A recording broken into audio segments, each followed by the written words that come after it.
not stronger. So he has been receiving people in his office that the problem is severe. So I noticed two. One of them was a lady. So I was watching him from my office. Venyana struggle. You know, he's in the office of a deacon. He's a great minister. And he's going to be a senior pastor very soon. You know, we will release him and send him for ministry. Because he's mastering the arrows of light. That's what I'm seeing in him. Wisdom. I pray you remain humble as you are. So this lady comes, he came to my office, said, Bishop, kuna mahali nafika. Niko urue. There's a place it gets to. We need wisdom. How do you do it? So I came out. I said, where is the lady? The lady was in a bad state. If those that saw her yesterday, you know. My wife had tried to talk to me about. I said, call me that lady. Now, this is not in view. I'm not saying this from a perspective that if you have a lady in such a condition, you should see me. That authority was made manifest yesterday. I'm not claiming anything. I'm not claiming that I'm superior to. No! God forbid it. If God can use a donkey to talk to a man, who am I? God forbid. I'm using this for purposes of growing the people. Ama maybe niwache hii kitu. Do you understand what I'm saying? Yes. So he came with the lady. I came out. Very little, beautiful little girl. She was very confused. Her mind was taken. I said, Catherine, come here. Or Martin, come here. Or Lesotho, come here. Or Kilembwe. I hope none of those names is abusive. Forgive me, I don't know your language. So it might be or not. When they came, I saw the spirit. I said, just look at my eyes. Look at my eyes. And I made sure the spirit knew. I don't have time. So you don't have the liberty of exchanging notes with me. If you know. What am I float, eh? You don't have that liberty. Talk, I say talking. With who?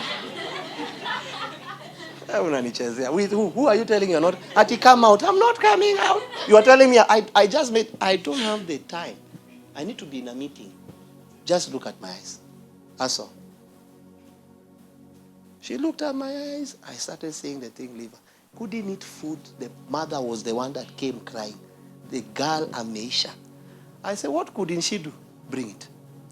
Give her food. Kwanza nilikuwa nimeletewa mandazi moto. Oh God, why then?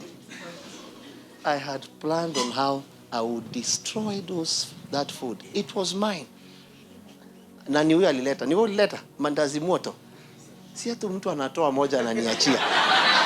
You are not wise. You could have removed a little part of that food and kept it. You needed to have seen how he went. He came.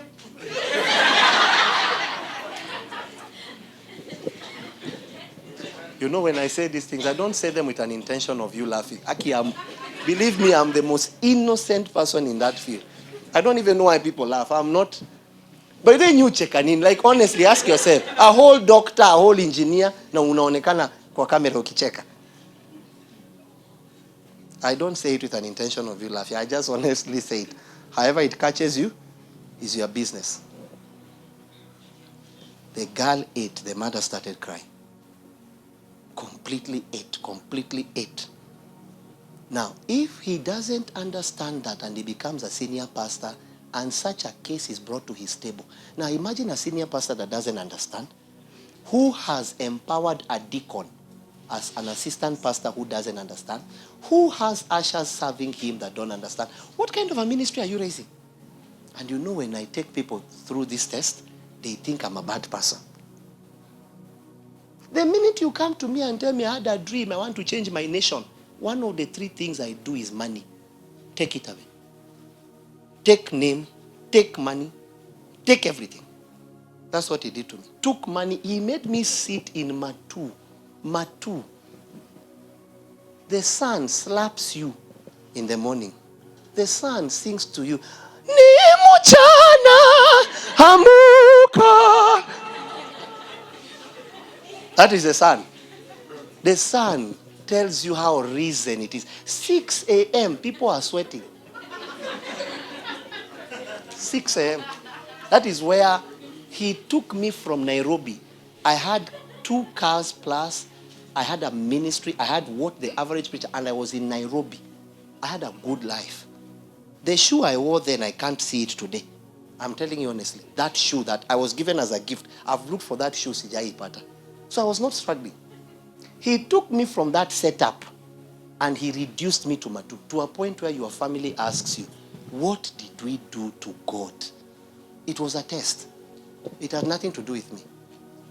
I needed to prove to Jehovah that I know how to stand in the presence of a generation. And woe to you that has been called for a generation, and you begin to receive prophecies from generation. Hey, wachana hiyo kitu.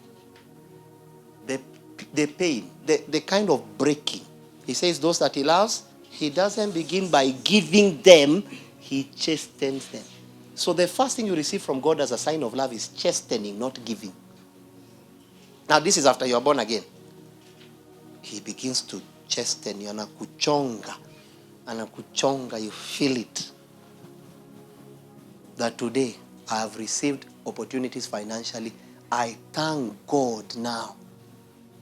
I thank God. Now is when I see the need for the financial test. You have no idea. There are things I can't say publicly. So I just leave them between me and 1 or 2 or 3 or few people that can understand. The kind of opportunities I see now, I begin to thank God for the test. Because they are not opportunities that you can sit. You know, the way I see, okay, not in this church. I normally see people during testimony. There's a place we went. And then when we got there, someone was being asked, I was invited. And it's not wrong. I'm just saying ministries depend on growth.